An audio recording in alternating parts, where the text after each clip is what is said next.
người đang đứng trên vỉa hè. Không phải sáng sớm, không phải chiều tối. Giữa buổi, giữa lúc cuộc sống đang chạy. Tay họ cầm điện thoại, giống như mọi lúc. Nhưng lần này họ không lướt. Họ dừng lại, đọc một dòng tin và khóc. Không phải khóc ầm ào, chỉ là mắt nhòe, ngực thắt lại, một thứ gì đó bỗng dưng nặng lên mà không biết gọi tên là gì. Sau này họ kể lại, điều khó hiểu nhất không phải là họ khóc, mà là lý do tại sao. Vì người đó chưa từng gặp Ngài, chưa từng đi theo Ngài một bước nào trên đường. Chỉ biết Ngài qua màn hình, qua những video ngắn, qua tiếng bước chân ai đó kể lại. Vậy mà, khi đọc dòng tin sư giác thiện viên tịch tại Ấn Độ, họ khóc như mất đi điều gì đó của chính mình. Và bạn, nếu bạn cũng cảm thấy thứ đó, bạn có biết tại sao không? Chúng ta sẽ đến câu trả lời đó. Nhưng trước tiên, mình muốn bạn giữ một câu hỏi theo suốt video này. Không phải câu hỏi về Ngài, mà về bạn. Khi một hành trình dừng lại, đích đến thật sự nằm ở đâu? Sư Giác Thiện là một trong những vị tu sĩ đã chọn con đường đầu đà. Con đường bộ hành, không tiền, không mái che cố định, ăn một bữa, đi chân trần. Mà nếu bạn đã theo dõi kênh Bước Chân Vô Ngã một thời gian, bạn không cần mình giải thích lại. Bạn đã biết con đường đó đòi hỏi gì. Điều bạn có thể chưa biết là tại sao Ngài đi đến Ấn Độ. Trong Phật giáo Nguyên Thủy, Ấn Độ không phải một địa danh du lịch. Đó là đất tổ của Pháp, là nơi Đức Phật ngồi dưới cội Bồ Đề tại Bodh Gaya và giác ngộ, là nơi Ngài chuyển Pháp Luân tại Sa Nát, lần đầu tiên dạy Pháp cho 5 đệ tử đầu tiên, là nơi Ngài nhập Niết Bàn tại Kusina. Với một người tu theo Theravada, đặt chân lên mảnh đất đó không giống bất kỳ hành trình nào khác. Ngồi với điều đó một lúc. Sư Giác Thiện không đi Ấn Độ để check-in, không đi để hoàn thành một danh sách. Ngài đi, chân trần, không tiền, giữa xứ người, vì với Ngài, đất dưới chân là đất, trời trên đầu là trời. Và nếu bước chân có thể đặt xuống mảnh đất mà Đức Phật từng đặt bước, thì đó là điều Ngài muốn làm trước khi thân xác này không còn cho phép nữa. Không phải Ngài biết trước mình sẽ viên tịch ở đó, nhưng Ngài không sợ điều đó xảy ra ở đó, hay ở bất kỳ đâu.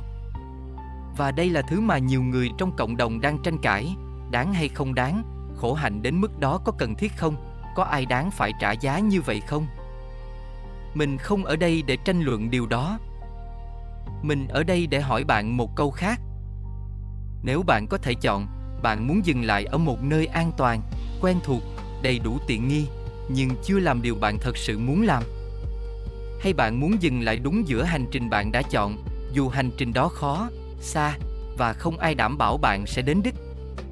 Bạn không cần trả lời ngay, nhưng hãy giữ câu hỏi đó. Nếu những câu chuyện như thế này đang chạm đến điều bạn chưa nói thành lời, đăng ký kênh Bước Chân Vô Ngã, mình chia sẻ mỗi tuần.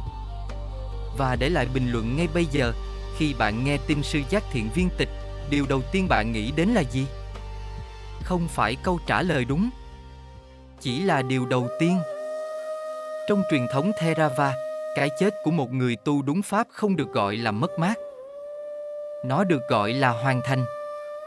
Không phải vì cái chết nhẹ nhàng, không phải vì không đau, mà vì trong cái nhìn của người thực hành đúng, thân xác là phương tiện, hành trình là tu tập. Và khi phương tiện không còn, điều đã được tu tập không biến mất theo. Bạn có để ý không, chúng ta sợ cái chết theo một cách rất cụ thể. Không phải sợ đau, không phải sợ không biết chuyện gì xảy ra tiếp theo, mà sợ dang dở. Sợ rằng mình chưa kịp làm điều mình cần làm. Sợ rằng mình sẽ ra đi mà chưa trở thành người mình muốn trở thành. Ngài không có nỗi sợ đó. Không phải vì Ngài không biết sợ, mà vì Ngài đã sống theo cách mà mỗi ngày đều là trả lời cho câu hỏi: hôm nay tôi đang trở thành nhai. Mỗi bước chân là câu trả lời. Mỗi bữa ăn một lần là câu trả lời. Mỗi lần từ chối thứ không cần là câu trả lời. Mỗi cây số trên đất Ấn Độ nóng bỏng và xa lạ là câu trả lời. Không phải câu trả lời cho người khác, mà cho chính Ngài. Và đây là điều ít ai nói ra khi bàn về hành trình của những vị tu sĩ như Ngài. Người ta hay hỏi, Ngài đi đến đâu? Ngài đạt được gì? Đích đến là đâu? Nhưng câu hỏi đó, dù nghe có vẻ hợp lý, lại là câu hỏi sai. Vì đích đến của con đường tu tập không phải địa điểm, không phải Ấn Độ, không phải Bodh Gaya, không phải bất kỳ cây số thứ bao nhiêu trên bản đồ. Đích đến là người bạn đang trở thành trong từng bước đi. Và khi bạn đã trở thành người đó rồi, hành trình có thể dừng lại ở bất kỳ đâu mà không có gì dang dở. Không ai nói gì khi cộng đồng hay tin Ngài viên tịch. Có một khoảng im lặng, không phải im lặng vì không biết nói gì, mà im lặng vì có những thứ ngôn ngữ không đến gần được. Không ai nói gì, và không ai cần nói gì. Vì họ hiểu, ở mức độ nào đó, không cần giải thích, rằng Ngài không đi và không về. Ngài đã đến. Không phải đến Ấn Độ, mà đến nơi mà hành trình muốn đưa Ngài đến từ bước chân đầu tiên. Bạn đang đi đến đâu?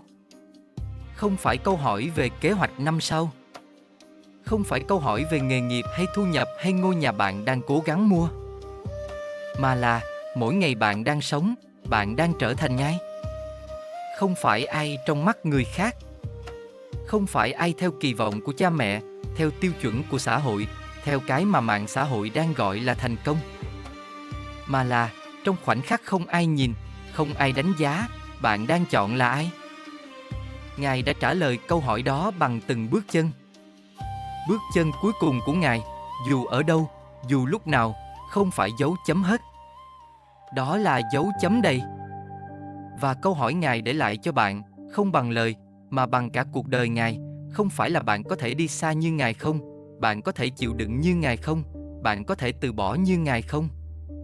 Câu hỏi là, khi đến ngày bạn dừng lại, dù dừng ở đâu, dù dừng vì lý do gì, bạn muốn đã trở thành Ngài. Và hôm nay, ngày hôm nay, bữa ăn này, cuộc trò chuyện này, lựa chọn nhỏ này, bạn có đang trở thành người đó không? Câu hỏi để lại cho bạn, khi bạn nghĩ về hành trình của sư Giác Thiện, có điều gì Ngài đang làm mà bạn ước mình cũng đang làm trong cuộc sống của mình không, dù chỉ một phần rất nhỏ? Để lại bên dưới. Mình đọc hết bình luận. Và nếu video này chạm đến bạn điều gì đó về hành trình bạn đang đi, chia sẻ cho một người bạn nghĩ họ cũng đang tự hỏi mình đang đi đến đâu. Đôi khi người ta không cần câu trả lời. Người ta chỉ cần được nhắc rằng câu hỏi đó xứng đáng được hỏi. Ngài dừng lại tại Ấn Độ, nhưng câu hỏi Ngài đặt ra vẫn còn đang đi.